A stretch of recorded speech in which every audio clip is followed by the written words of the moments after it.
Wah wah! Cries echoed in the pitch-dark bedroom from a baby. What's the matter, Sophia? Are you hungry? Wah wah! Did Harper wake up too? Just as one goes to sleep, the other wakes up. And when both are awake, they both demand to be held. Since the twins were born, the days without sleep continued, and both my husband and I grew increasingly haggard. One morning, prompted by the sound of the doorbell, I opened the front door with sunken eyes. Unexpectedly, two people were standing there, looking gloomy first thing in the morning. You're making it dreary over here too. You never bring the grandkids over, so I came to harass my daughter-in-law.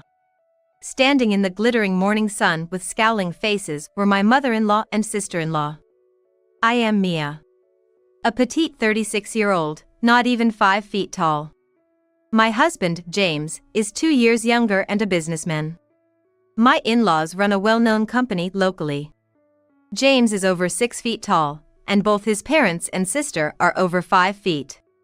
So, whenever I visit my in-laws, I feel like I've become a dwarf. The kitchen is set up for my mother-in-law, so I can't even help properly. Moving around frantically without being able to do much, I guess they don't like me much.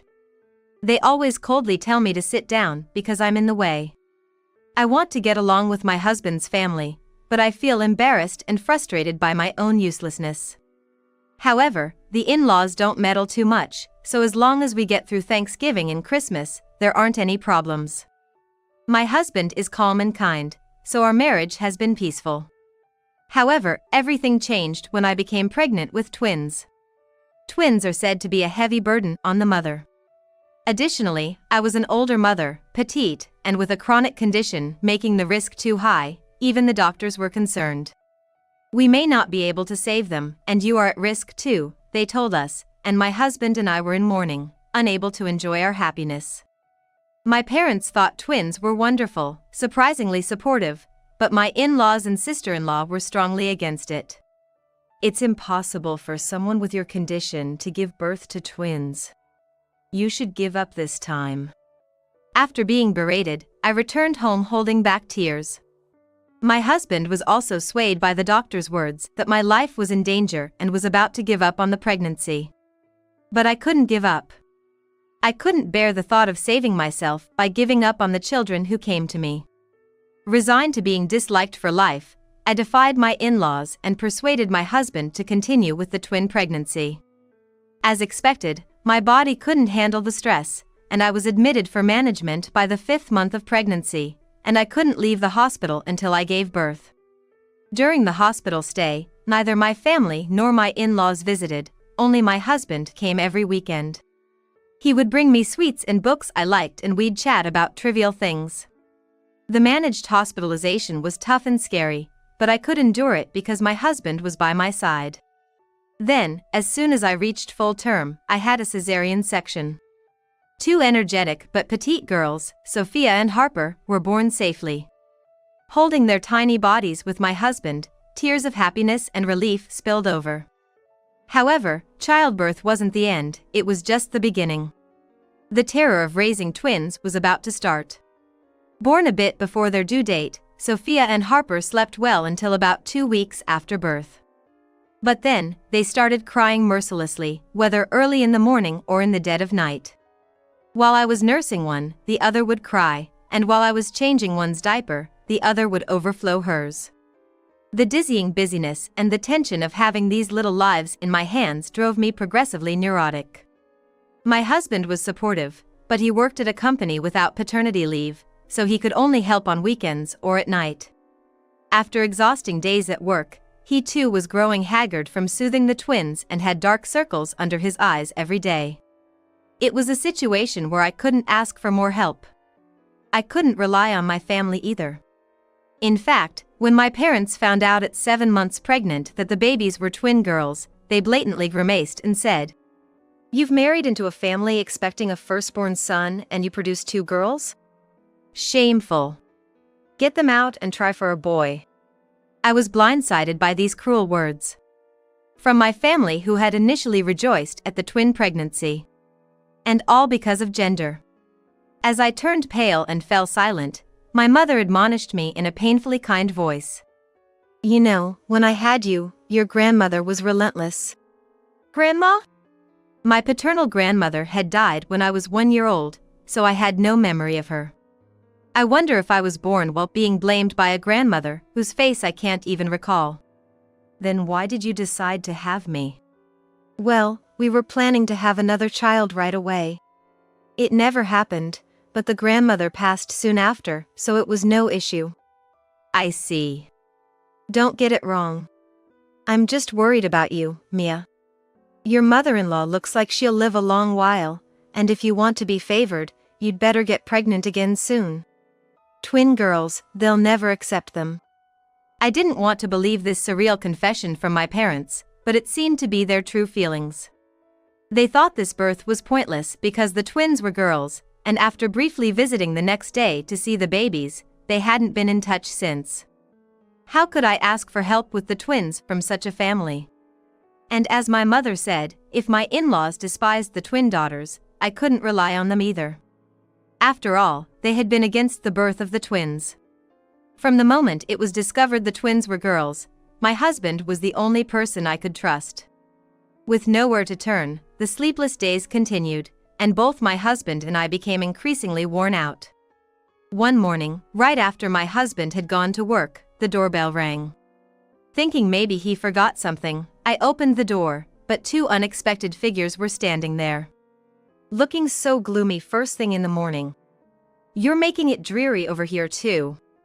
Oh, mother-in-law, sister-in-law? Standing in the sparkling morning sun with scowling faces were my mother-in-law and sister-in-law.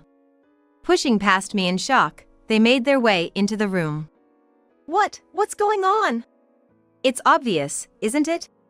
You hardly ever bring the grandkids over, so I came to give my daughter-in-law a hard time. Eh?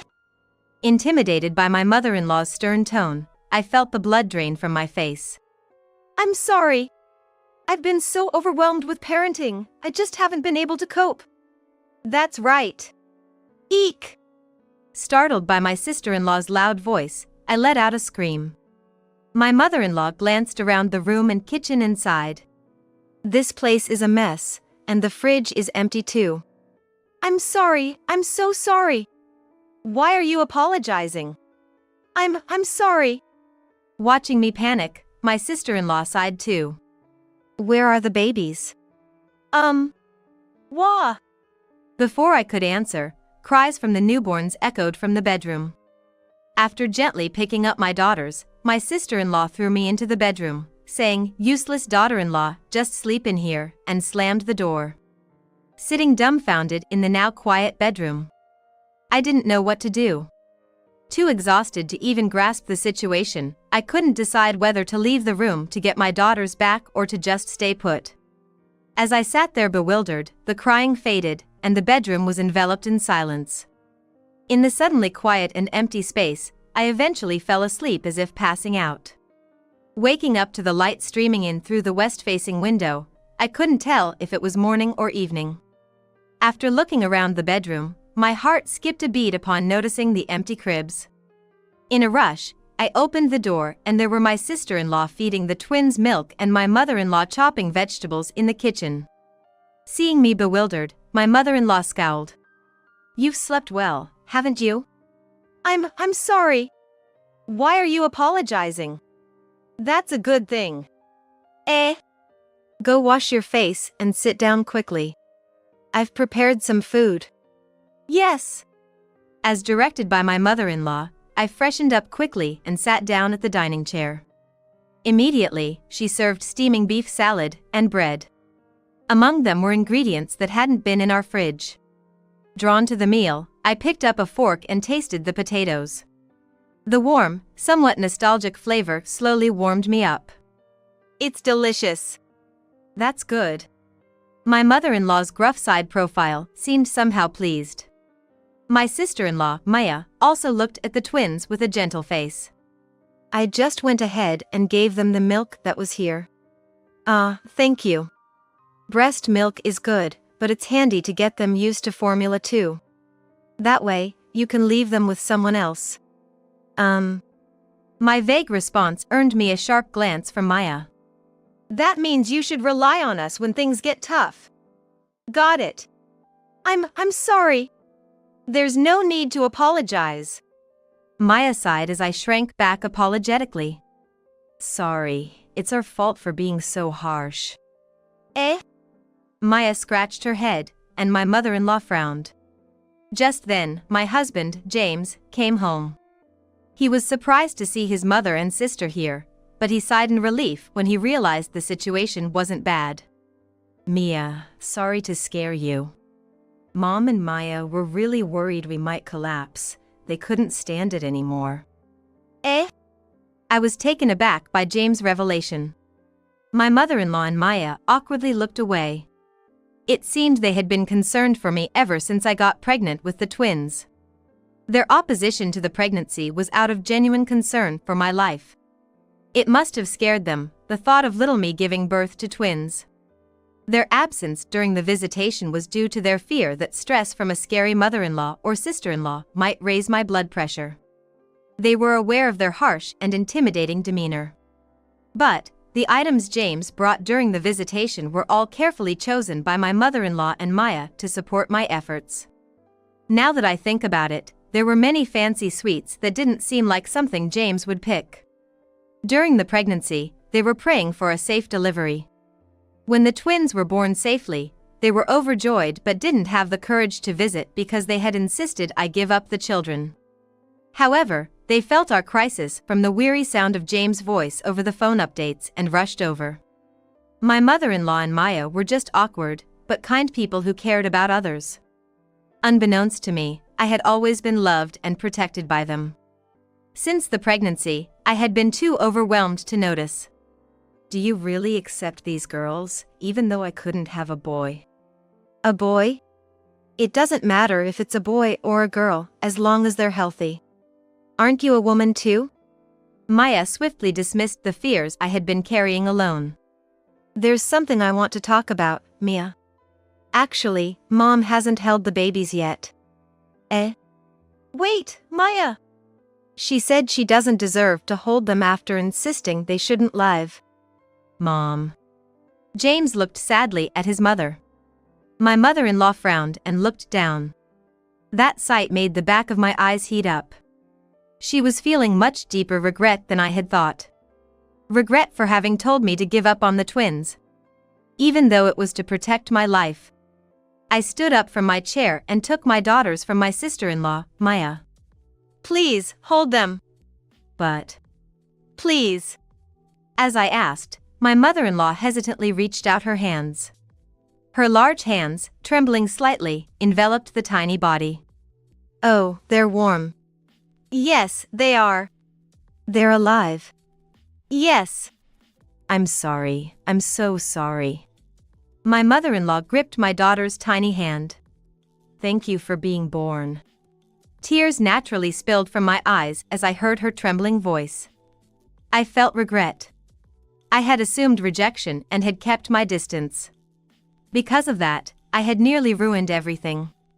I finally realized how important it is to rely on someone, not just for myself or my children, but also for the kind people who care about me. After that, I gradually began to rely more on my in-laws.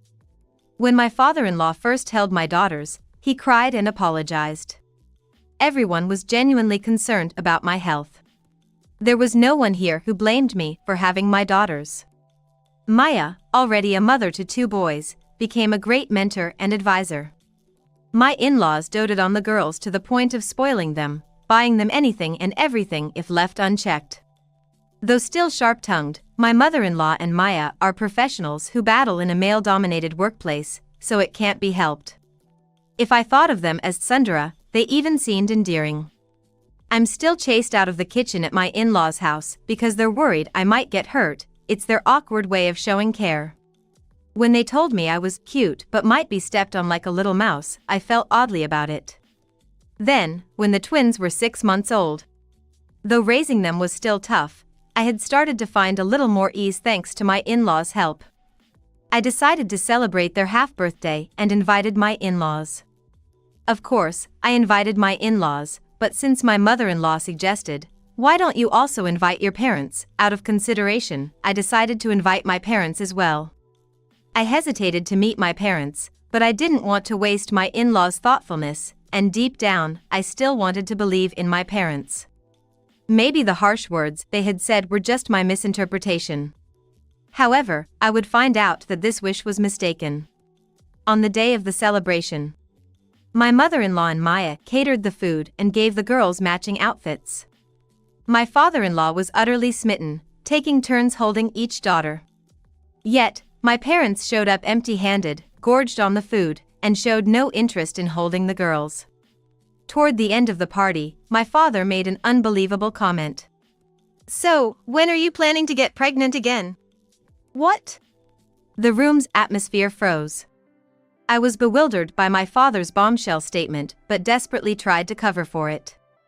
"Dad, listen. I'm already overwhelmed with taking care of the girls. Besides, getting pregnant within a year of giving birth can put a lot of strain on the mother's body. But it's not impossible, right? If you keep dawdling, you'll be 40 before you know it. For James' sake too, you need to hurry up and have a son to fulfill your duty as a wife." My husband, James, scowled at my father's words. "I don't mind whether it's a boy or a girl. Come on, you're running a company, that can't be true." Thinking it was modesty, my father laughed crudely. "Right?" My mother just nodded along beside him. "Ah, I see. My parents really do despise me for not being able to have a boy." My husband supported my shoulder to reassure me as I paled and froze. "Father-in-law, Mia endured a difficult pregnancy and risked her life to give us our beautiful daughters. Neither my parents nor I could ask for anything more. James." Tears welled up as I looked at the firm profile of my husband asserting this. But my parents responded with a sinister smile to my husband.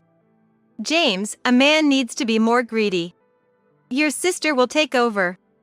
"What?" "Your sister has 2 boys, right?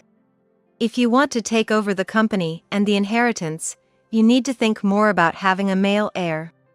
Not just my husband and I, but also my in-laws and sister-in-law's expressions turned pale. That's when I finally understood. My parents' obsession with having a boy wasn't because they were worried about me being mistreated by my husband's family. They were hoping that my husband would take over the family business. And they were aiming for the child I bore, my parents' grandchildren, to inherit it. And at this rate, they probably hoped to benefit themselves by having me as the CEO's wife and their grandchild as the heir. Perhaps they favored my marriage because my in-laws owned a business. I could feel my hands getting colder from the shock. As everyone remained silent at my father's outrageous remarks, he dropped another bombshell, emboldened. "If the twins are a bother, I have just the right person. A colleague at work is looking to adopt because his wife can't have children." "What?" My mother-in-law and sister-in-law, who had been silent up until now, glared fiercely at my father. "You're suggesting putting Sophia and Harper up for adoption?" My mother-in-law's voice boomed as if from the depths of the earth. "Yes. You wanted a male grandchild, didn't you? Sorry for having such an incompetent daughter. If we get rid of the twins, I'll make sure she has a healthy boy right away." "We don't want that." "So, you agree, what?" "No, thank you." My father, convinced he would receive agreement, looked stunned as he noticed my in-laws and sister-in-law, Maya, looking furious. He flinched as he felt their gaze. "To suggest casting out babies is a devil's deed. How can you speak so boldly in front of those babies and their parents, you beast?" My mother-in-law chastised him without hiding her disgust. But, without a male grandchild, it's your family that would suffer." "We are not suffering at all. As long as my son and his family and grandchildren are happy and healthy, the gender does not matter." "But..." "Be quiet!" "Eek!" My parents cringed like frightened frogs under the commanding presence of my mother-in-law. My father-in-law, towering over 6 feet, stood up and looked down coldly at my petite parents. "Today is a day to celebrate our grandchildren's lively half-year, not a venue for spilling your desires. If you lack shame and common sense, please leave. But, Mia! My mother looked at me pleadingly.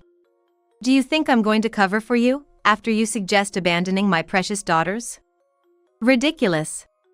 Shaking with shock and anger, I managed to restrain my urge to scream and squeezed out my words. Go home. There's no way we're letting go of our daughters. Mia, we were just worried about your position. Leave. Eek. Maya brandished the knife she brought for cutting the cake with a demonic expression. My parents scurried out of the house like their backs were broken. In the silence that followed the storm, only Sophia's voice could be heard. I'm so sorry for my parents' rude remarks. I apologized to my in-laws and Maya. I had so much to say, yet no more words came out. Then, my mother-in-law's large hand warmly enveloped my chilled hands. Mia, we are just grateful that the grandchildren were born healthy and you were safe. We're actually just thankful that you gave us 2 beautiful granddaughters at once. Mother-in-law. Of course, if you still want more children, we will support you. But we don't want you to go through that just to have more. More than anything, we want you to take care of yourself for your daughter's sake. Did you understand our feelings? Yes. Tears spilled from my eyes, moved by her warm hand and words. I was shocked and couldn't forgive my parents. But more than that, I was overjoyed and relieved to be with these people who genuinely cared about my well-being and loved my daughters. Well, now that the troublemakers are gone, let's start over. Cake for the adults, strawberries for the kids. Maya said, placing a large cake in front of me. Clearly twice the size of what was in front of my husband, James. Your favoritism is too obvious. Of course. Mia is doing her best every day with her first-time parenting. And since I'm raising my 3-year-old little boy, I need this much too. Oh boy! James chuckled as Maya cut an equally large piece of cake for herself. I sighed with relief as the dining table returned to its usual atmosphere. It's okay, even if my parents are the worst, I have allies on my side. No matter what my parents say, I will absolutely protect my daughters. As I watched my daughters happily eating strawberries in the arms of my husband and father-in-law, I quietly vowed to myself. After that, my parents didn't attempt to contact us again, and just when I thought they had given up on having a male grandchild, an incident occurred. One leisurely weekend afternoon. As I was relaxing with my husband and children, our house intercom rang. The monitor showed an unfamiliar man and woman. While feeling suspicious, I opened the door, and they explained their visit with a smile. We heard from the manager that we could receive the twin babies. What? What? Seeing our stunned faces, they too looked bewildered. After hearing them out at the entrance, I felt so angry I thought my blood vessels might burst. This manager they referred to was my father. And they were the couple my father had recently talked about wanting to adopt. Essentially, my father had been pushing forward with a plan to give away my children without my consent. I calmly explained the situation to them while containing my anger. The couple was appalled upon hearing about my father's misdeeds. Apparently, they were told by my father, who had tearfully claimed, "My daughter's body is too weak to raise twin babies." In reality, right after I gave birth to the twins, he was already ordering me to have a boy. I revealed bitterly. The couple's faces turned expressionless upon hearing this. Fortunately, they were reasonable and left soon after offering me sympathetic words. Immediately after the couple left, I explained the situation to my husband, who had been watching the children in the living room. He looked so furious, it seemed he might scare off even a demon. Unforgivable. That such people could be my biological parents. I wanted to storm into my parents' house and scream at them, but I restrained myself. There were other things to do now. I confirmed something important with my husband. A week after the subordinate's visit, my parents stormed in yelling. Why did you turn away my subordinate? What do you mean why? I told you, I'm not putting the twins up for adoption. I was thinking about your position. And yet, you repay me like this. Like this? Indeed, I had hurled many insults in my mind, but since I hadn't acted on them, I felt confused. However, my father, red-faced, started ranting uncontrollably. It turned out that the subordinate, deceived by my father into thinking he could adopt the twins, exposed my father's cruel actions to others. The community, especially those with children, was appalled. They reported it to the company's CEO, a man who adores his grandchildren so much he uses their photos as his smartphone wallpaper. The president was so furious, his hair nearly stood on end. It seems that lecturing my father for half a day wasn't enough. He was also subtly ridiculed in front of everyone during the morning assembly. In our small town, small company, it didn't take long for my father's actions to become known to all employees. His cruelty spread from the employees' families to the neighbors, and whispers began that my parents were demons who sacrificed twins to make their daughter have a son. I thought you would feel out of place in their family if you didn't have a boy. And yet, you repay me like this. Are you still saying that? My mother-in-law and father-in-law have already told you that it's fine even if it's not a boy.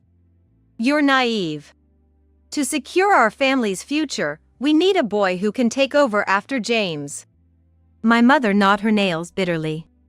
Shouldn't a parent who truly cares about their daughter value her life more than money or social standing? Well, explaining this to these money-blinded people probably wouldn't make a difference.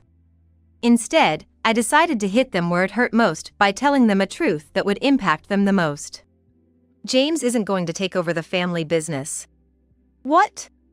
The successor to that company is my sister-in-law. What? My revelation nearly knocked my parents off their feet. How could that be?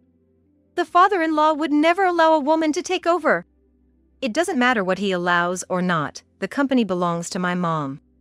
What? Now, both parents really did look like they might collapse.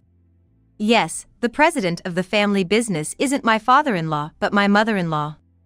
Anyone who looked at the company's website would realize that the CEO's name is the mother-in-law, but these two, stuck in their delusions, had never noticed. The one studying to take over and working at the family business is my sister-in-law. My husband works in a completely different sector. I did check with him just in case, but he has no interest in the family business and wants to continue pursuing his career at his current company. That means I will never become the company CEO's wife. Never. That can't be. That can't be. My parents turned paler than white. My mother covered her face with her hands in lament. I bragged to all our relatives that you would become the company CEO's wife. Oh, what are we going to do now? Like I care. Portia. Portia? My father gasped. I thought you would become wealthy, so I thought I didn't need to save for retirement. I've always dreamed of a Porsche. And I just ordered a kitchen remodel. Ah. To think these are my parents. You'll just have to work hard and save money again. That's too much, too much. As my parents trembled in despair, my husband gently took them by the collar and escorted them out.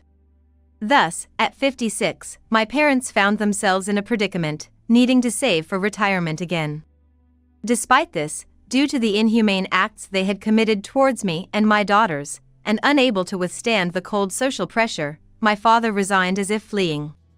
He wasn't prepared to fire, which is financial independence, retire early. On the contrary, he had squandered the savings hoping for the wealth I would acquire, and was even in debt. My mother had been a homemaker for 36 years since my birth.